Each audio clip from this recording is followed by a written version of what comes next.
जय हिंद साथियों। जैसा कि आप देख सकते हैं, आज मैंने यहाँ मध्य प्रदेश का एक मैप ड्रॉ करके रखा हुआ है। तो आज की वीडियो में हम बात करने वाले हैं मध्य प्रदेश की भौगोलिक सीमाओं के बारे में और साथ में चर्चा करेंगे मध्य प्रदेश के सीमावर्ती जिलों के बारे में। वीडियो को शुरू करने से पहले मैं सीमावर्ती जिलों के बारे में बता दूं, अगर आपको पता नहीं है तो सीमावर्ती जिले उन जिलों को कहते हैं जिसकी सीमाएं किसी अन्य राज्य की सीमाओं को स्पर्श करती हैं। और इसके अलावा जो अंदर वाले जिले होते हैं उन्हें हम कहते हैं अंतर्वर्ती जिले। इस मैप में मैंने केवल सीमावर्ती जिलों को ड्रॉ किया है क्योंकि आज हम इन्हीं के बारे में चर्चा करने वाले हैं और साथ में मध्य प्रदेश की भौगोलिक स्थिति जो है इसके बारे में भी हम चर्चा करने वाले हैं। तो देखिए, मध्य प्रदेश जो है भारत के लगभग मध्य में स्थित है, इसीलिए इसे मध्य प्रदेश या हृदय प्रदेश भी कहते हैं। हृदय प्रदेश की संज्ञा जो है इसको पंडित जवाहरलाल नेहरू ने दी थी। ठीक है। अब मध्य प्रदेश के विस्तार की अगर हम बात करें तो इसका विस्तार दो तरीके से देखा जाता है। एक, इसका विस्तार देखा जाता है उत्तर से दक्षिण की ओर, ये ऊपर उत्तर दिशा होती है, उत्तर से दक्षिण की ओर। और जो दूसरा विस्तार इसका देखा जाता है पूर्व से पश्चिम की ओर।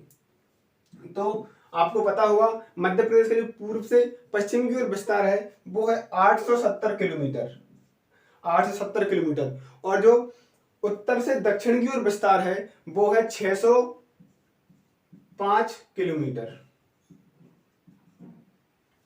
क्लियर है? तो मध्य प्रदेश का उत्तर से दक्षिण में विस्तार कितना है? 605 किलोमीटर। पूर्व से पश्चिम में विस्तार कितना है? 810 किलोमीटर। अगर बात करें इसके क्षेत्रफल की तो इसका क्षेत्रफल है 3,08,252 वर्ग किलोमीटर, जो कि संपूर्ण भारत का 9.38% है। और मध्य प्रदेश भारत में क्षेत्रफल की दृष्टि से दूसरे स्थान पर आता है। ये तो बात हुई मध्य प्रदेश के क्षेत्रफल की। अब हम देखते हैं कि मध्य प्रदेश के कौन से राज्य हैं जो मध्य प्रदेश के सीमा को स्पर्श करते हैं, या हम कहें तो मध्य प्रदेश के पड़ोसी राज्य कौन कौन से हैं। तो मध्य प्रदेश के 5 पड़ोसी राज्य हैं, इनका नाम मैंने पहले से यहाँ लिख के रखा हुआ है। उत्तर प्रदेश, छत्तीसगढ़, महाराष्ट्र, गुजरात और राजस्थान। 5 राज्य ऐसे हैं जिनकी सीमाएं मध्य प्रदेश को स्पर्श करती हैं, या जो ऐसे राज्य जो मध्य प्रदेश के साथ सीमाएं बनाते हैं। तो ऐसे 5 राज्य हैं। अब हम इनके बारे में थोड़ी चर्चा कर लेते हैं। उससे पहले हम देखते हैं कि ऐसे कौन कौन सी चीजें हैं जो मध्य प्रदेश की सीमाओं का निर्धारण करती हैं। कुछ चीजें ऐसी हैं जो चारों दिशाओं में मध्य प्रदेश की सीमा का निर्धारण करती हैं, जो कि बहुत महत्वपूर्ण है हमें जानना। तो उत्तर में जो मध्य प्रदेश की सीमा का निर्धारण करती है वो है चंबल नदी। चंबल नदी, आप सब लोगों ने इसका नाम सुना होगा चंबल नदी का।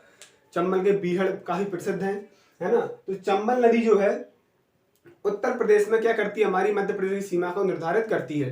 अब आपके मन में एक विचार आ रहा होगा कि चंबल नदी का उद्गम जो है वो इंदौर में है। कहाँ है? चंबल नदी का उद्गम जिला कौन सा है? इंदौर। इंदौर में मानचित्र पर अगर हम देखें तो मानचित्र पर इंदौर यहाँ पास में होना चाहिए, धार और खरगोन खंडवा के पास में। लेकिन ये उत्तर में कैसे इसका निर्धारण करती है, तो मैं आपको बता दूं, ये नदी क्या करती है, इंदौर की जो महू है, महू काफी प्रसिद्ध स्थान है, बाबा भीमराव अंबेडकर की जन्मस्थली है। तो महू की जो जानापाव पहाड़ी है, जानापाव पहाड़ी की बांगचू नामक स्थान से ये नदी निकलती है। कहाँ से निकलती है? इंदौर में जो महू है, महू की जानापाव पहाड़ी है, उसका एक स्थान है बांगचू। बांगचू से चंबल नदी निकलती है और इंदौर से ये धार, रतलाम होते हुए श्योपुर, मुरैना और भिंड में पहुंच जाती है। मतलब ये उत्तर दिशा में पहुंच जाती है। और उत्तर दिशा में पहुंच के इसके बाद यहाँ से ये उत्तर प्रदेश में प्रवेश कर जाती है और इटावा में जाके यमुना नदी में मिल जाती है। इस प्रकार ये नदी क्या करती है, चंबल नदी मध्य प्रदेश में उत्तर दिशा की सीमा का निर्धारण करती है। और साथ साथ में इस नदी की विशेषता ये भी है कि ये नदी जो है यहाँ से, देखिए यहाँ से होती हुई जाती है, आप मैप में देख सकते हैं, ये नदी यहाँ से होती हुई निकलती है और यहाँ क्या है? राजस्थान है। इस प्रकार चंबल नदी क्या करती है, राजस्थान और मध्य प्रदेश के बीच प्राकृतिक सीमा बनाती है। क्लियर है? ठीक है। तो उत्तर दिशा में चंबल नदी मध्य प्रदेश की सीमा का निर्धारण करती है। तो दक्षिण में कौन करता है? तो दक्षिण में करती है ताप्ती नदी। ताप्ती नदी जो कि बैतूल जिले से निकलती है, आप देख सकते हैं ये बैतूल जिला है। ताप्ती नदी कहां से निकलती है? ताप्ती नदी निकलती है बैतूल जिले से। बैतूल जिले में जो काली सिंध पहाड़ी है, काली सिंध पहाड़ी की जो सबसे ऊंची चोटी है जिसका नाम है मुल्ताई, मुल्ताई, ये कहां से निकलती है? ये निकलती है मुल्ताई से। और मुल्ताई बैतूल से निकल के ये महाराष्ट्र में प्रवेश कर जाती है। कहाँ पहुंच जाती है? यहाँ से निकल के बैतूल से और खंडवा के पास से ये महाराष्ट्र में चली जाती है और महाराष्ट्र से फिर ये वापस आती है नेपानगर से होते हुए, फिर से वापस बुरहानपुर में आके ये मध्य प्रदेश में दोबारा से प्रवेश कर जाती है और बुरहानपुर से घूमते हुए ये फिर से महाराष्ट्र में प्रवेश कर जाती है। इस प्रकार हम देखते हैं कि ताप्ती नदी जो है, ताप्ती नदी क्या करती है? मध्य प्रदेश की दक्षिणी सीमा का निर्धारण करती है। तो हमने देखा उत्तर और दक्षिण दिशा में दो नदियां हमारी मध्य प्रदेश की सीमा का निर्धारण करती हैं। तो पूर्व और पश्चिम दिशा में कौन करता है? तो मैं आपको बता दूं, सतपुड़ा जो पर्वत श्रेणी है, सतपुड़ा,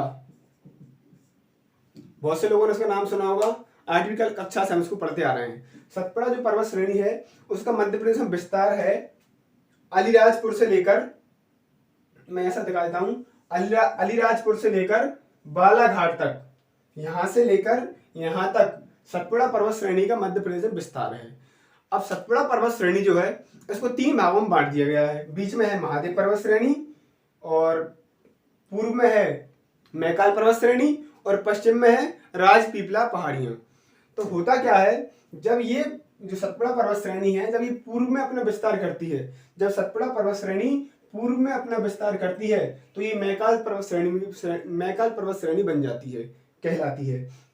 तो यही मैकाल पर्वत श्रेणी पूर्व दिशा में क्या करती है? मध्य प्रदेश की सीमा का निर्धारण करती है।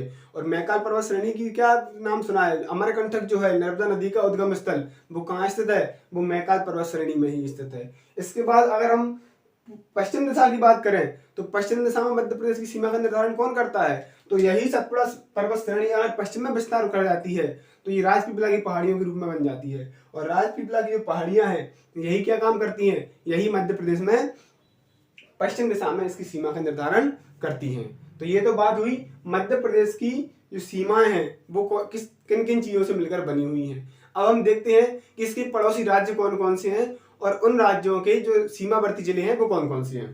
काफी महत्वपूर्ण है। हम शुरुआत करते हैं गुजरात से। गुजरात से शुरुआत करने का कारण क्या है? क्योंकि गुजरात एक ऐसा राज्य है जो मध्य प्रदेश के साथ सबसे न्यूनतम सीमा बनाता है, यानी सबसे कम जिले जो हैं वो गुजरात के साथ मध्य प्रदेश के लगे हुए हैं। तो ऐसे कौन से जिले हैं? केवल 2 जिले हैं। एक जिला है अपना अलीराजपुर और दूसरा जिला है झाबुआ।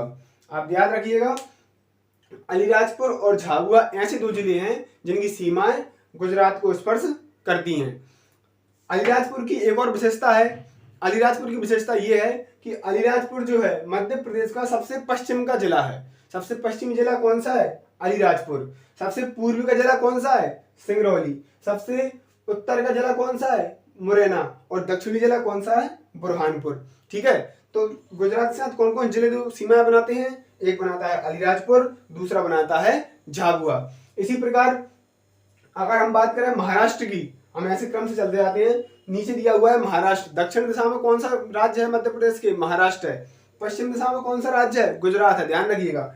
तो महाराष्ट्र के साथ कौन कौन से जिले हैं और इनकी क्या विशेषताएं हैं तो इनको हम जान लेते हैं। तो ये इसकी शुरुआत होती है बालाघाट से। महाराष्ट्र की सीमा शुरू कहां से जाती है? बालाघाट से। बालाघाट के बाद आता है सिवनी। सिवनी के बाद आता है छिंदवाड़ा। आप मैप में देखते चलिए, छिंदवाड़ा, छिंदवाड़ा के बाद बैतूल, बैतूल के बाद खंडवा, बुरहानपुर, खरगोन, बड़वानी और अलीराजपुर। इस प्रकार कुल कितने जिले हुए? 1 2 3 4 5 6 7 8 9 जिले ऐसे हैं जो महाराष्ट्र के साथ अपनी सीमाएं बनाते हैं। इनमें बुरहानपुर सबसे दक्षिणी बिंदु है। अब यहाँ एक बात समझ में आती है कि अलीराजपुर का नाम हमने 2 बार लिया। जब हमने गुजरात के साथ जिले देखे तब भी हमने अलीराजपुर का नाम लिया और महाराष्ट्र के साथ अब जिले की बात कर रहे हैं तो भी अलीराजपुर साथ में आ रहा है। यानी कि अलीराजपुर एक ऐसा जिला है मध्य प्रदेश का जो महाराष्ट्र और गुजरात दोनों के साथ अपनी सीमाएं बनाता है। बहुत बहुत ध्यान रखिए आप इस बात का कि महाराष्ट्र और गुजरात के साथ ऐसा कौन सा जिला है जो दोनों के साथ सीमाएं बनाता है, तो वो है अलीराजपुर। और महाराष्ट्र के साथ मध्य प्रदेश के कितने जिले सीमाएं बनाते हैं? तो वो है 9 जिले। इसके बाद अगला आता है छत्तीसगढ़। छत्तीसगढ़ जो है सन 2000 में मध्य प्रदेश से अलग हुआ है, हमें पता है। तो छत्तीसगढ़ कितने जिलों के साथ सीमाएं बनाता है? तो छत्तीसगढ़ बनाता है 6 जिलों के साथ सीमाएं। कितने जिलों के साथ बनाता है? 6 जिलों के साथ। वो कौन कौन से हैं? तो शुरुआत होती है सिंगरौली से। कहां से होती है? सिंगरौली। सिंगरौली के बाद आता है सीधी, सीधी के बाद शहडोल अनूपपुर, डिंडोरी, बालाघाट। कितने जिले हुए? 1 2 3 4 5 6। तो छत्तीसगढ़ जो है वो मध्य प्रदेश के 6 जिलों के साथ सीमाएं बनाता है।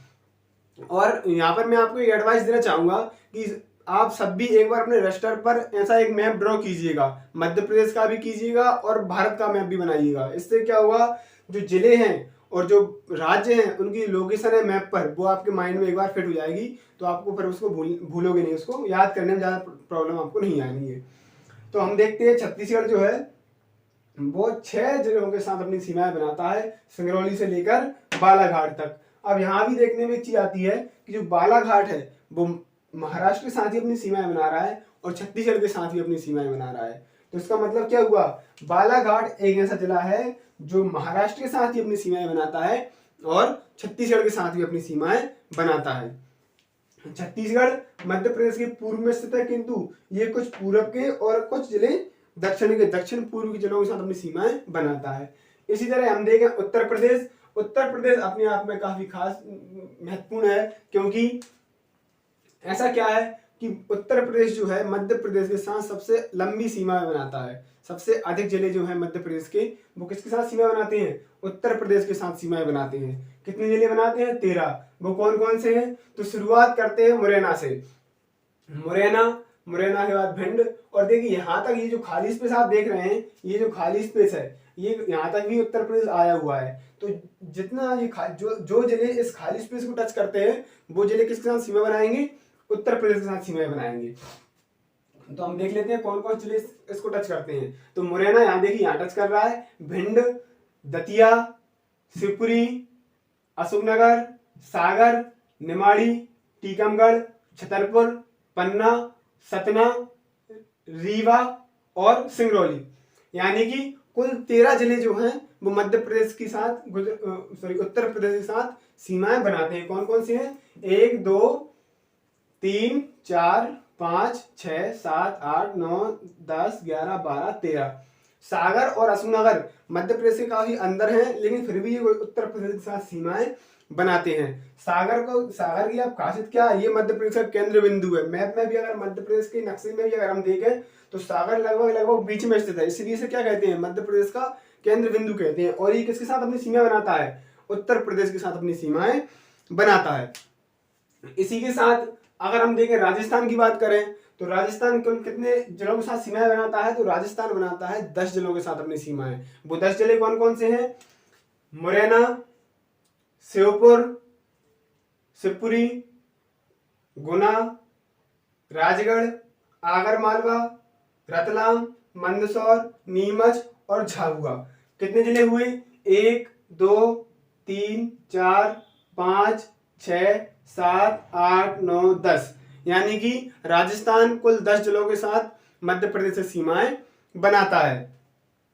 अब बात आती है, यहाँ देखिए झाबुआ जो है वो गुजरात में भी काउंट हुआ था और राजस्थान के साथ अपनी सीमाएं बना रहा है। तो झाबुआ एक ऐसा जिला है जो गुजरात और राजस्थान दोनों के साथ अपनी सीमाएं बनाता है। इसी प्रकार सिंगरौली को हमने यहाँ देखा, सिंगरौली जो है वो उत्तर प्रदेश के साथ ही अपनी सीमाएं बनाता है और छत्तीसगढ़ के साथ ही अपनी सीमाएं बनाता है। सिंगरौली की काफी विशेषता है, सिंगरौली जिले की अपने आप में महत्वपूर्ण है। क्या कारण है? 2-3 कारण है। देखिए, एक तो सिंगरौली जिला सबसे पूर्वी जिला है मध्य प्रदेश का, पहली बात। दूसरी जो इसकी सबसे महत्वपूर्ण बात यह है कि भारत की जो मानक समय रेखा है, वो पूरे मध्य प्रदेश की केवल एक जिले से निकलती है। वो जिला कौन सा है? सिंगरौली। भारत की मानक समय रेखा केवल सिंगरौली जिले से ही निकलती है। और तीसरी विशेषता इसकी ये हुई कि ये छत्तीसगढ़ के साथ ही अपनी सीमाएं बना रहा है और उत्तर प्रदेश के साथ ही अपनी सीमाएं बना रहा है। तो हमने यहाँ पर बात की मध्य प्रदेश के कौन कौन से सीमावर्ती जिले हैं, वो किन किन राज्यों के साथ अपनी सीमाएं बनाते हैं और मध्य प्रदेश का विस्तार कितना है और मध्य प्रदेश की भौगोलिक सीमाएं कौन कौन सी हैं। अगर आपको ये वीडियो पसंद आया हो तो इसको लाइक कीजिए, अपने दोस्तों में शेयर कीजिए और अभी तक अगर आपने हमारा चैनल सब्सक्राइब नहीं किया है तो इसे सब्सक्राइब करके बेल आइकन को प्रेस करके नोटिफिकेशन को ऑल पर सेलेक्ट कर लीजिए। ये चैप्टर अभी कंप्लीट नहीं हुआ है, इसके 1-2 पार्ट्स और भी हैं जिनको आपके लिए जल्दी उपलब्ध करा दिए जाएंगे। तब तक के लिए जय Hind, thank you so much.